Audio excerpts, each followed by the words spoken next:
Assalamualaikum warahmatullahi wabarakatuh. Kami dari kelompok 1 akan mempresentasikan tentang Irian Barat, yaitu media pop-up.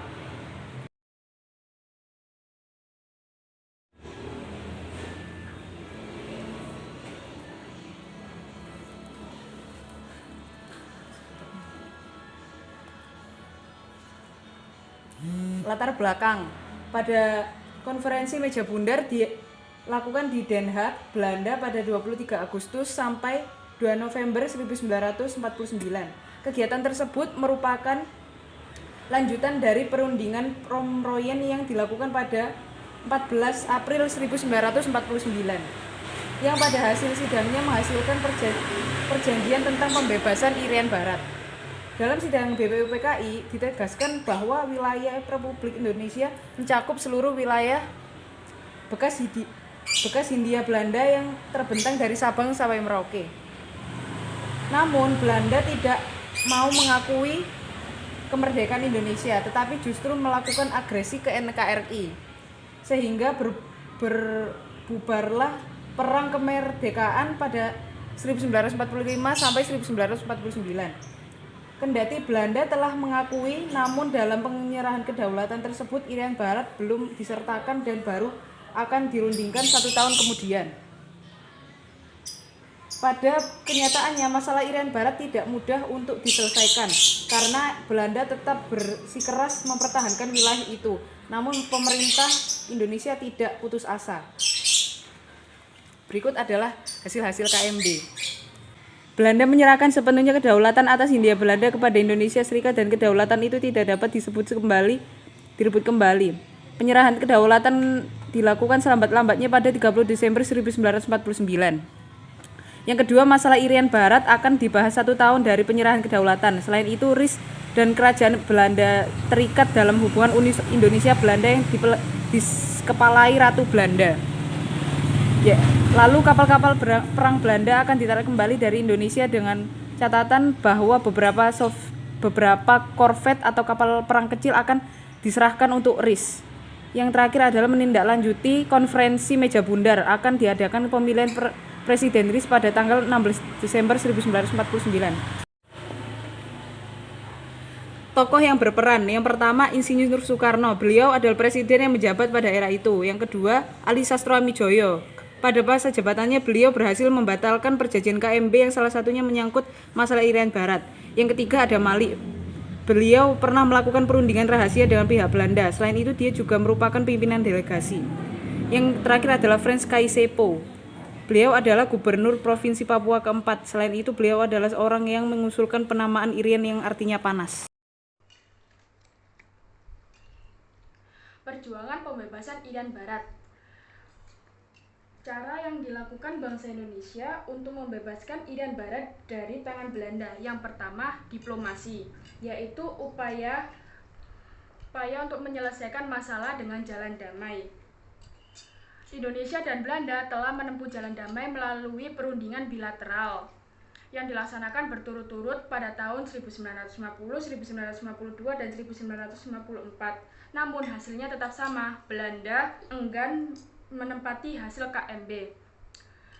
Indonesia kemudian belum memperoleh dukungan yang cukup dari negara-negara anggota PBB untuk mendesak Belanda. Setelah gagal melakukan upaya diplomasi pada forum PBB, Indonesia kemudian mengambil jalan diplomasi aktif, yaitu mencari dukungan dari negara-negara lain melalui konferensi Asia Afrika pada April tahun 1955. Konferensi tersebut dihadiri 29 negara se-Asia Afrika dan mendukung penuh upaya Indonesia untuk memperoleh kembali Irian Barat. Negara-negara tersebut mendukung penuh upaya Indonesia untuk memperoleh kembali Irian Barat sebagai wilayah Indonesia secara sah. Sayangnya, suara-suara tersebut belum berhasil menarik dukungan internasional di sidang PBB. Kegagalan pembebasan Irian Barat dengan jalan diplomasi membuat pemerintah Indonesia menempuh jalan lain, diantaranya dengan jalan konfrontasi politik, yaitu membatalkan hubungan Uni Indo-Belanda secara sepihak, membentuk pemerintahan sementara Irian Barat, mengambil alih sementara perusahaan milik Belanda di Indonesia, membentuk Front Nasional Pembebasan Irian Barat atau FNPIB, memutuskan hubungan diplomatik dengan Kerajaan Belanda pada tanggal 17 Agustus 1960. Selain konfrontasi politik dengan Belanda, Indonesia juga melakukan konfrontasi ekonomi.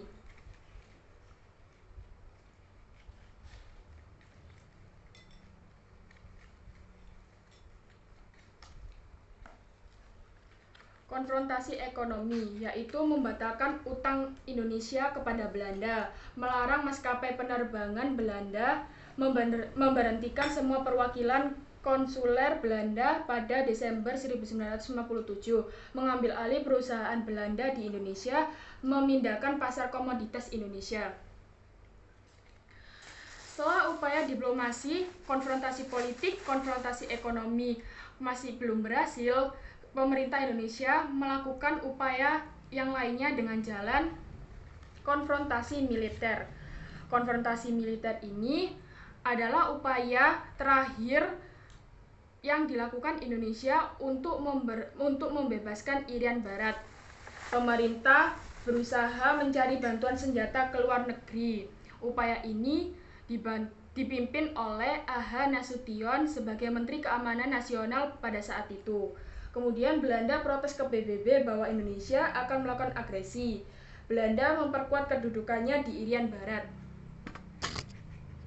Kemudian pada tanggal 19 Desember 1961 dalam rapat besar di Yogyakarta, Presiden Soekarno mengeluarkan komando untuk mengajak seluruh rakyat terlibat langsung dalam konfrontasi militer perebutan Irian Barat. Komando ini kita kenal dengan Trikora, Tri Komando Rakyat, yang berisi 1. Gagalkan pembentukan negara boneka Papua buatan Belanda kolonial. 2. Kibarkan sang merah putih di Irian Barat tanah air Indonesia. 3. Bersiaplah untuk mobilisasi umum mempertahankan kemerdekaan dan kesatuan tanah air dan bangsa. Menindaklanjuti Trikora, langkah selanjutnya yang dilakukan Soekarno adalah mengeluarkan keputusan Presiden nomor 2 tahun 1962 yang berisi pembentukan Komando Mandala Pembebasan Irian Barat yang dipimpin oleh Soeharto. Tahapan strategi Soeharto yang dilakukan untuk membebaskan Irian Barat yaitu yang pertama, 1. Tahap infiltrasi, 2. Tahap eksploitasi, dan yang ketiga tahap konsolidasi. Setelah itu, pada tanggal 15 Agustus 1962, atas usul Ellsworth Bunker yang menjadi pihak penengah dari PBB dilaksanakan perjanjian antara Indonesia dengan Belanda di New York, sehingga perjanjian ini dikenal dengan Perjanjian New York. Dalam perjanjian New York, Indonesia didelegasikan oleh Adam Malik dan Belanda oleh Van Rooyen. Berikut isi perjanjian New York. 1. Belanda menyerahkan Irian Barat kepada UNTEA selambatnya 1 Oktober 1962. 2. Pemerintahan sementara PBB menggunakan tenaga Indonesia. 3. Angkatan perang Belanda kembali secara berangsur-angsur.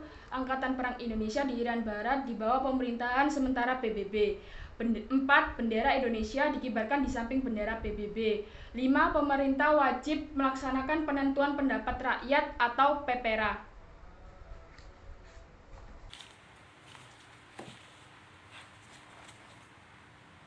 Setelah dilakukan perjanjian New York, pada tanggal 1 Mei 1963 dilakukan penyerahan kekuasaan pemerintah Irian Barat dari UNTEA kepada pemerintah Republik Indonesia di Kota Baru, Jayapura.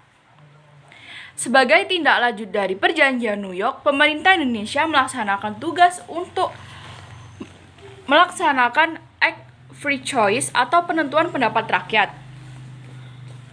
Pemerintah Indonesia menjalankan dalam 3 tahap, dan 3 tahap ini sukses dijalankan oleh pemerintah Indonesia. 3 tahap sebagai berikut. 1. Pada 24 Maret 1969, konsul dengan Dewan Kabupaten di Jayapura. 2. Pemilihan Dewan Musyawarah PEPERA yang berakhir Juni 1969. Yang ketiga, terlaksananya PEPERA di Kabupaten Maroke yang berakhir pada 4 Agustus 1969 di Jayapura. Pada tanggal 19 November 1969, Sidang Umum PBB yang ke-24 menerima hasil PPRA yang telah dilakukan Indonesia karena telah sesuai dengan isi perjanjian New York. Sejak saat itu, Indonesia secara de jure dan de facto memperoleh kembali Irian Barat sebagai bagian NKRI.